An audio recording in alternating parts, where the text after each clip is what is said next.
Hi, Virgo. Ooh, are you feeling good or something? I feel like you have a confidence about you right now that uh, is pretty sassy. um, I like it. I like it a lot, especially because I was just sitting with Pisces and they're going through a little bit of a different energetic cycle than you. So it's fun to sit with you and see what's coming up. I think partially it's that there's a lot of supportive energy of you. Um, you've got an interesting thing going on because there's so much earth energy in the extended uh, outer planets going on, Saturn, Capricorn, Taurus, and Uranus.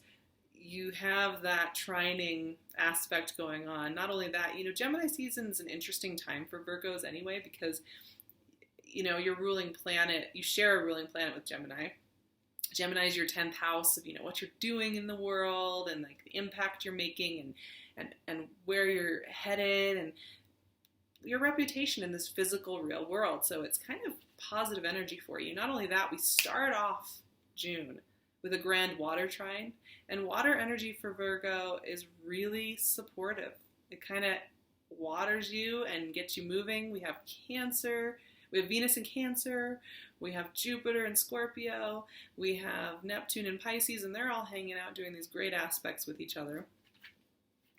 We have a new moon in Gemini, which is fantastic for you as far as, planting seeds of intention about where you're taking your outward reputation. We have a full moon in Capricorn on the 28th of the month, which of course for you is a 5th house energy, which is just so warm and inviting and very much, highlighting how you're creating, how you're moving forward in the world, so supportive of you. Neptune is going retrograde in Pisces. That's your opposite sign. You may feel just a little bit of that check-in with that.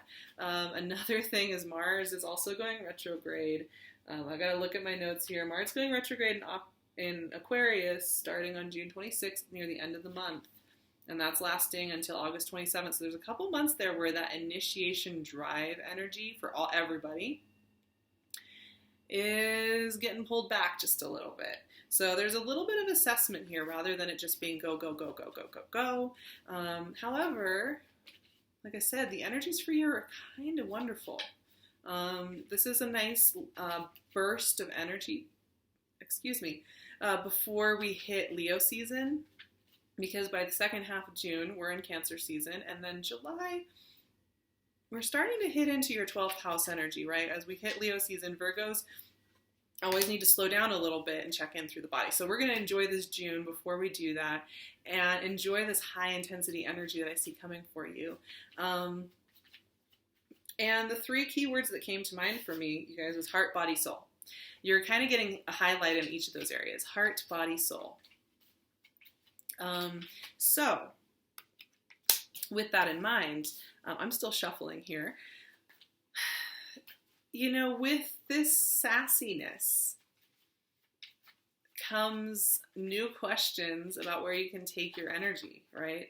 And we're always talking about taking those leaps of faith and trying things out. You're a mutable sign, so I feel like you do this, and you almost do it in a way people maybe don't even perceive from the outside, because you are making changes all the time. You're making plans. You're plotting all the time, making things happen all the time, and it just kind of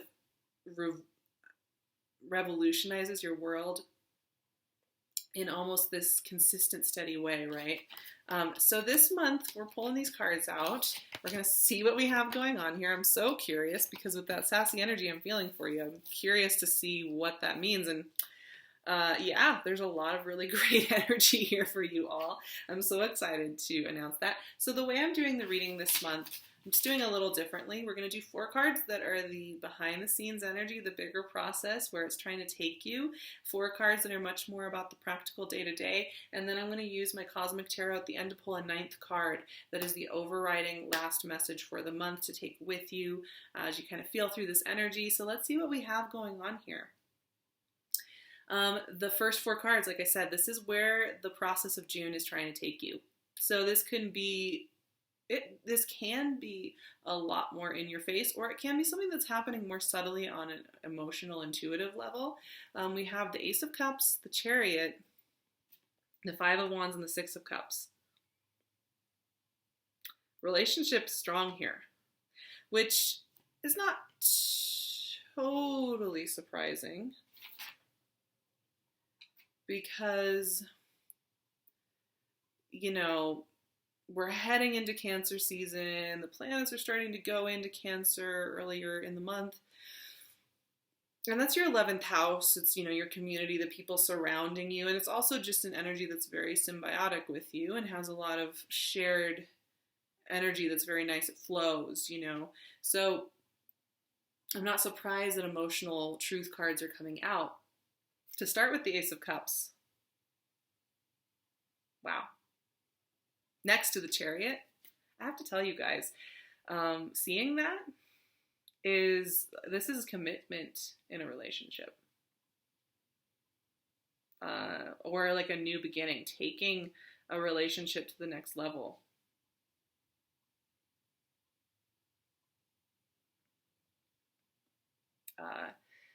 This is opening a new horizon. It's almost like all that confidence and clarity in your value, it's opening up a new vista for you. Yeah, I mean, the energy's there. The energy's kind of there for you to meet somebody, or in your closer personal relationships to get more deeply involved, move in with people, move together, get engaged, try something new. I mean, this is just, it speaks for itself. It speaks for itself. Virgo, little romantics that you are with your big hearts, I think you need this. Now, I know a lot of you are in partnerships already, and you feel stable about it, and you're not particularly looking for, you know, these big new horizons as far as romance is concerned. And in this case, what this is telling me is there's a surge of positive energy about that. You know, all relationships need check-ins all the time. We all need to check in and have conversations and make sure each of us is happy with where we are, right? That's like all relationships, right? This to me says that there's a conversation that clarifies that and gives you the green light to push forward in a new territory and not be so, maybe there's been something lurking in the background that you haven't had quite an answer to. Well, this is that kind of clarity. It's really great energy. I can't say anything more about it. What's interesting though, you know, we have this clarity here, but it comes from, excuse me, I need a cat nap. It comes from, there's something under the surface here, right? Like I said, these first 4 cards are all about the underlying process going on in the month. Even if it's not making sense in the midst of the month, where is it trying to take you? And what I'm kind of seeing here with the Five of Wands and the Six of Cups is a little bit of tension, a little bit of misunderstanding, a little bit of battling it out. Now, this can come in a few different forms. You know, you may find that you are coming to greater clarity about what a good relationship looks like to you, right? Like you may have thought for a long time, if you've had like a lot of relationships from your past that involved like drama and some combat and some tension and some frustration, and that just seemed normal to you for a long time, to have to kind of hash out these details and like spar. You may be noticing that you're shifting more into this symbiotic, softer energy. You know, the thing with Six of Cups is this is about layers, time, patterns, how they build up over time, you know, from when we're very young to into adulthood and when we're in deeper relationships. And a lot of times, you know, we develop these combative, self-protective measures to get through something. But what I'm kind of seeing here is the dominant energy is one of peace and accord and clarity and reciprocity. So there's a little demon kicking at you a little bit this month. This is something to think about. You may be tempted to get combative with somebody, a partner, or somebody close to you in your circle or in your family or in your housing situation, where you want to fight it out. Could happen. that you want to fight it out, you want to get in the ring, breathe. I know you're feeling sassy. I know you're feeling grounded and clear and strong and confident, and things are starting to go your way. It can make you a little bit blunt, I know. It can be tempting to want to take the upper hand and be like, I know what I'm talking about. There's a greater sense of peace, though, that wants to prevail. So, but you guys, romance is strong. Romance is strong for Virgo this month. I'm loving it. And it continues. It continues because we have this bigger process going on of getting you into a relationship or getting you into some piece of clarity with relationship. It's really great. And it's coming, and it's so funny, you guys. As usual, it's not coming from the analytical mind, this newfound connection. It's not coming from forced action. It's coming from relaxation and perception, right? I'll show you what we got. We have the 10 of Cups, the 9 of Swords, the Hanged Man, and then the Ace of Pentacles. And it's just such a great combination. And I think it really expresses, to me, it expresses a lot of what goes on with Virgo. I have a Virgo moon, so I do get this. I actually do really get this, this quandary right here. Because, you know, we have the 10 of Cups. So, I mean, once again, this is like the 4th card. 4 of 8 of these cards are about emotional fulfillment and commitment and happiness and just that big open horizon. Here's the culminating point of really having like a very verdant and loving experience, like some kind of soulmate connection. Quite honestly, as I'm sitting here with this energy more, soulmate connection. Now, yes, it doesn't just have to be romantic connections. This can also be about the people you have around you and who you're close to, and you can just have a really great group of friends that brings this emotional vibrational state to you. And when you're around that group of people or that friendship or that lover or that family member, you feel good. You're surrounded by people who love you and get you, and that feels so good. But here's what's interesting.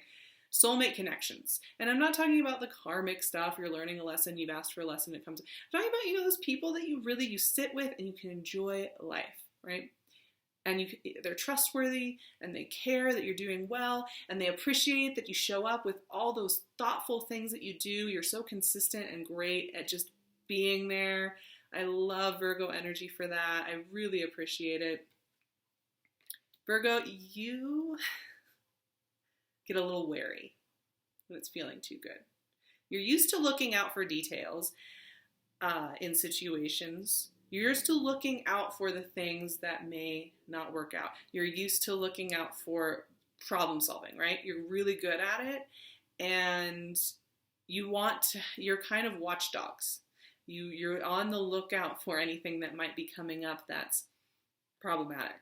And if things are too good and too quiet, that raises alarm bells to you, doesn't it?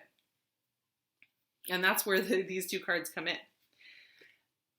Things are going well for you, Virgo. I have to tell you right now, things are going well for you. You have a tendency to get a little feisty, but there are a lot of cooperative components around you right now, lifting you up, moving you forward. There is a light at the end of the tunnel. There is this kind of glow up. You're getting, you know, little glimmerings of new hope in your heart, body, soul. Fantastic. This is fantastic energy. I love it. And that's where the analytical mind wants to take effect, right? Here's the 9 of Swords, and the 9 of Swords is the classic overthinking card. You know, you have that mercurial ability to think lightning quick, which can be a blessing and a curse, right? You can formulate 100 pathways for yourself, storylines for yourself about how something can go wrong or something you'll need to look out for, or a problem that could arise, but you don't know, right? So watch out for this. I know it's tempting when things are too good. It's very tempting to get to the analytical, but we want to keep you in the Hanged Man state, right? I don't think the Hanged Man this month is talking so much about you needing to just sit and meditate and revise and check in. I don't think the Hanged Man is saying that at all this month. I think what the Hanged Man is saying is the analytical mind is great. There's a lot of times it's useful. There's a lot of practical day-to-day things where that is useful. If you need to make a list and you need to make some phone calls or you need to fix something in your house, it's great. But love and deep soul connection doesn't function on that scale, right? So you're getting the call to, when you get that urge to start looking for problems, to just maybe not. Just maybe not. Maybe you are dating somebody who lives in a different town, or maybe you aren't sure where you're going to be living in 6 months because you have some career goals that are kind of shaping up, and maybe it is tempting to start writing that storyline for yourself. And of course, if it's fun and it feels lighthearted to do that, go ahead and come up with your fantasies. But if you're starting to say, well, I can't date this person because there's no way, how are we going to do that? You're jumping 10 stories ahead. June, I'm noticing, has this tendency, there's just this energetic thing going on where we don't want to jump too far ahead. June is starting to give us these big, bright flashes of light of, whoa, oh, I can do this. And it's going to be very tempting to want to just run the rest of the way to the finish line. There's no finish line. But we need to stay in the process. We need to stay in the present moment so that we can enjoy it, right? You have the Ace of Pentacles, which is just adding on to this whole thing I'm saying about how you're getting these little fairy dust sprinklings of good news when it comes to career and where you're going next, and to your close relationships and where those are taking you. You are starting to see the whole picture, and it's making sense, right? And this is an opening door with finances and job and career and having stability and groundedness. And like I said, you have some good energy cooperating with you on that front, so it makes a lot of sense. But don't take it and run with it too much, right? Enjoy it. Okay, we're going to pull the Cosmic Tarot card, the 9th card, the overarching card. I'm really loving this, Virgo. I'm so happy. I feel like I've been having a lot of talks with you that's like, things are going okay, but you need to check in, you need to double check. Wheel of Fortune just flew out here. Okay. June is going to be a huge month. I'm getting goosebumps right now. I'm getting goosebumps. I'm excited for the Virgo moon and me to have this moment with you all. Wheel of Fortune. Okay, June is a turning point month. I'm getting goosebumps because, you guys, when I'm sitting here doing these readings, as I'm doing the reading, as I'm feeling through the cards, the message gets clearer and clearer and clearer, and my engine gets more and more fuel, and I'm starting to understand what's going on here. There are big breakthroughs coming in. You have the Ace of Cups and the Ace of Pentacles and the Wheel of Fortune this month. New beginnings. New opportunities. Like I said, flashes of really big vision about what's next. Wow. Your biggest challenge right now is to not use your survival skills from past experiences, whether this five of wands and this 9 of swords. These are old survival skills that can kick up when things are going well. Just, notice them. Notice when they're showing up. Take a breath. They're not always the answer. And because things are going well for you, and there's a simplicity to this month, honestly, there's something very cut and dry about the answers you're getting in a good way. It's like, rather than having a whole bunch of things you have to, pros and cons, it's like, oh no, this is where I want to go. This is the person I want to be with. This is where I want to live. Because it's so cut and dry, it's going to be a little quiet. And that can leave you feeling nervous. Very nervous. It's okay. You're doing great. Heart, body, soul. Sometimes it is your time. Sometimes it is your season. Sometimes things go the way they're supposed to go. Sometimes you are just there. I think you have been checking in. I think you have been checking in through yourself and double checking for a number of months. And it's just time now for those rewards to come back and meet you. So gorgeous, you guys. I'm really loving this. I'm so happy for Virgo. Just have a fun reading like this with all this hope. You guys deserve it. You deserve it. You really do. I'm sitting here with actually a fellow sister, Leo, who's a Leo Virgo cusp, and she is amazing. I'm sitting with her artwork. She has Gemini piece here that she painted just for Gemini season. It represents the twins and the mind, and it's just gorgeous. And we also have another one of her paintings here. I'm going to leave her website below. Please check her out. Her stuff is just, Instagram too, fantastic. Check out PinkLune. We got these gorgeous earrings. I would love to work with you guys. Oh, and she's giving you 15% off. I'm going to leave her info in the description box too. Please check her out. These are stalactites from Brazil, ethically sourced from a person who actually does the mining herself. I mean, it's amazing stuff. PinkLune works with very amazing people all around the world. I'm not kidding. So check her out. I would love to work with you. So I will leave my Instagram, which is at the SARAHTAROT. Come check me out. Come hang out. Come play. Come talk. Come join the conversation over there. Also, I'll leave my website and my email. I do private readings, and I love working with you guys. It's some of the best work ever, and I just love it. I'm so thankful. I'm so thrilled to be a part of this world. So please check me out. I'd love to do a reading with you. Skype, phone, pre-recorded readings. I do it all. It's all fun. It's all for you. I love you guys so much. I will see you in July. Have a beautiful June. Have so much fun with this loving, overflowing, financially stable, commitment-focused energy. It's just fantastic. I love you, Virgo family.